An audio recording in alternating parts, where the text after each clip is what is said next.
So I recently finished In the Presence of Love, and I'm here to say, if you haven't seen it yet, before you watch it, you might want to grab a couple boxes of these.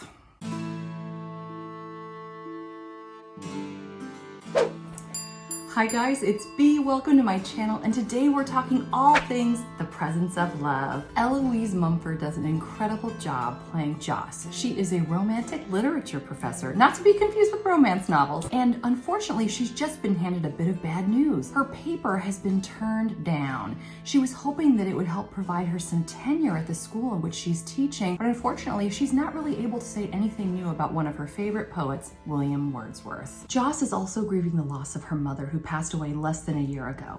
Before her mom died, however, she gave Joss's best friend a packet. It was a gift to get Joss to go to Cornwall, which is where Joss's mother grew up. Joss and her mom always talked about visiting together, but they never did. So now, for Joss's 35th birthday, she's going to go to Cornwall, explore where her mother grew up, and also work on that paper in hopes that it will get her to tenure. As soon as she gets to Cornwall, Joss starts seeing images of her mom as a young girl. It distracts her to the point where she almost gets hit by a truck, but someone rescues her. It's Daniel. He is incredibly handsome. She holds on to him after he rescues her, and he asks, "Can I have my arm back?" And I've seen his arms, and the answer, Joss, should be, no, you may not ever have your arm back. Daniel takes Josh to the farm where her mother grew up. We also meet Daniel's mother and Daniel's daughter, both of whom did a superb job in this film. This movie is beautiful. I love all the aerial shots. I couldn't get over how much it makes me want to travel to Cornwall myself. But I'll say, I could tell we were not in Kansas anymore. We were not at Hallmark Channel. We were at Hallmark Movies and Mysteries. This movie has more heavy and controversial themes than you can shake a stick at. It talks about wind turbines and wind energy, anxiety attacks, medication for anxiety attacks. Joss's father is killed in a car accident, and Joss was in the car, and she's had anxiety attacks since. They also talk about dyslexia and students with special needs and whether or not to label them. Also, Daniel's wife left them. And of course, Joss is dealing with the death of her mother, which is still very much present in her mind. She's still really actively grieving. And my personal favorite, whether to use loose leaf tea or a tea bag. As much as I love tea, I've been doing it all wrong. I've been putting my milk in second when I'm supposed to put it in first, and I put the clotted cream on first when I'm supposed to be putting on the jam first. I learned a lot. It's only been recently that Daniel's really taken over the farm since his father passed away. So there's a lot of stress and strife going on between Daniel and his mom about him taking over, making decisions, and whether or not to put the wind turbines in. So Joss, when she starts to really spend quality time with Daniel's daughter, she discovers that it appears that Daniel's daughter has dyslexia.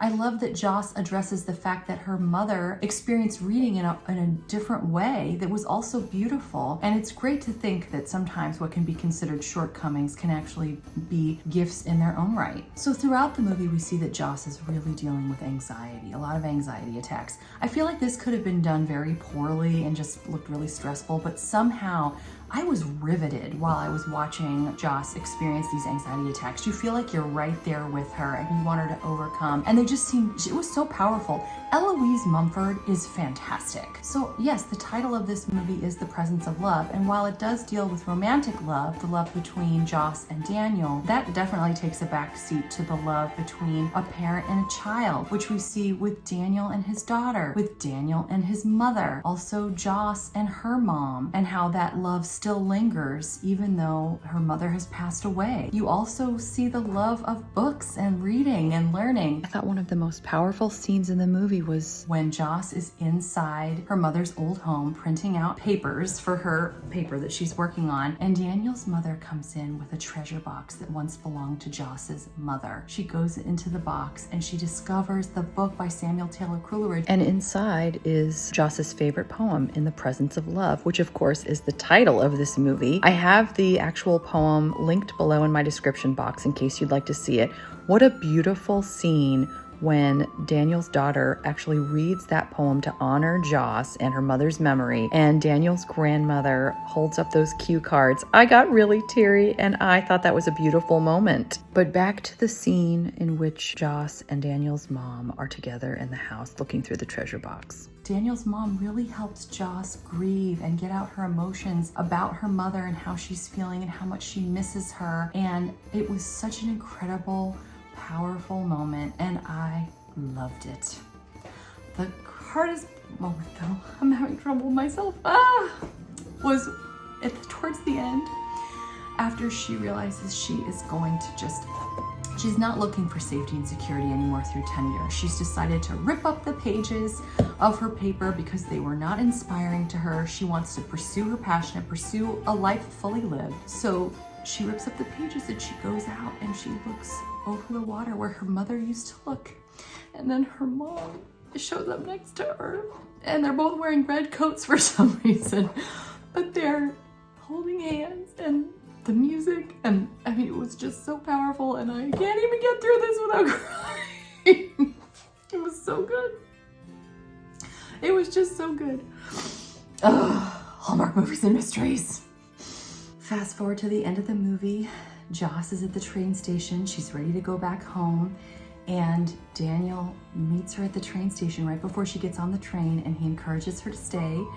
They share a beautiful kiss. Then they fast forward a year later. You realize she probably finished up her term in Boston, but now she's back enriching the lives of all of the community with her ties to the literary community. And then Daniel asks her to go walking with him, and it was a beautiful ending. So this movie aired in mid-March, just before St. Patrick's Day. And so I have to ask, did it bring those spring surprises? And I would say absolutely yes. It's the kind of spring like the early spring though, where things are starting to become green, but it's also chilly and you need to wear a jacket. I loved the aerial shots. I know I said that, but I mean, good night. It was gorgeous. I want to go to Cornwall so badly now. It was just beautiful. The farmland and the little villages, oh my gosh, just gorgeous. So let's talk about the romance, the rom and the rom-com, if you will. As I mentioned, the romance between Daniel and Joss, while the two of them are both fabulous on screen, I didn't see a lot of time for chemistry between them because there were so many heavy themes being woven throughout. This was more a movie about Joss and what she was going through. That said, the book nerd in me really loved them going to that bookstore together and him saying, he just hands money to the woman at the bookstore and he says he's going to let her buy herself any book she wants for her birthday. And I thought, yes, that is a man right there. And then the next scene, he's pouring her tea and she's looking at books, and I just thought, this is my perfect man right here. Now let's talk about the cringe or moan, as I like to pretend, of the rom-com. Oh yes, I have to talk about the ending here. This was the thing that really irritated me. This movie, I mean, I love the landscapes, I love that, but there was a lot of walking in this movie. A lot of walking. And even Daniel and Joss do a lot of walking. Josh is doing a lot of walking on her own. There's so much walking, and at the very end, when they fast forwarded a year, and he asked her if he could take her for a walk, I was like, oh my gosh, he's gonna propose. And then they go and it's the end of the movie and they're just walking again. I'm like, come on, not enough, we're ending on another walk? I didn't mind any of the walking, but let's at least walk to him getting down on one knee and giving her a ring. In my Bee's fantasy sequel, of course they get married and maybe they have their own kids as a compliment to Daniel's lovely daughter. They all continue on the farm where Joss's mother grew up. She finds a job, a perfect job related to literature within the town, and it's happily ever after. So let's talk about the rating. This movie was so deep. There was so much going on, and I feel like they really did a good job addressing several topics without, going too wide and then not being able to go deep enough. But I really liked that. I would have loved to see a little more romance, but again, this was a Hallmark Movies and Mysteries movie, so it was gonna be a little more dramatic, so I did expect that. That being said, since I enjoyed this movie very, very much, I really liked a lot of the themes, I'm going to give it 4 butterflies out of 5. Well, that's gonna do it for me. Thank you so much for spending some time with me today. I am looking forward to Spring into Love, which is coming up in just a couple weeks. 5 really great movies. And then there's That's Amore that's gonna be coming on Hallmark Movies and Mysteries in April. I am really excited about Autumn Reeser and Tyler Hynes. Holy cow. I can't imagine what they're gonna be like together. Can you imagine the chemistry? I can't wait. My one thing is I'm a little wondering about that hair and beard combo going on there. Not my favorite. Maybe it'll grow on me. He looks like he's about to do a Greek play or something. I'm not really sure. But you know what? Maybe it'll be good. In any case, I got some content here in case you'd like anything else. Since it is springtime, I'm definitely gonna say, I hope your life is in full bloom. Take care, thanks so much, and bye. It's a trip to Cornwall. Are you kidding me right now? All right, sweetie.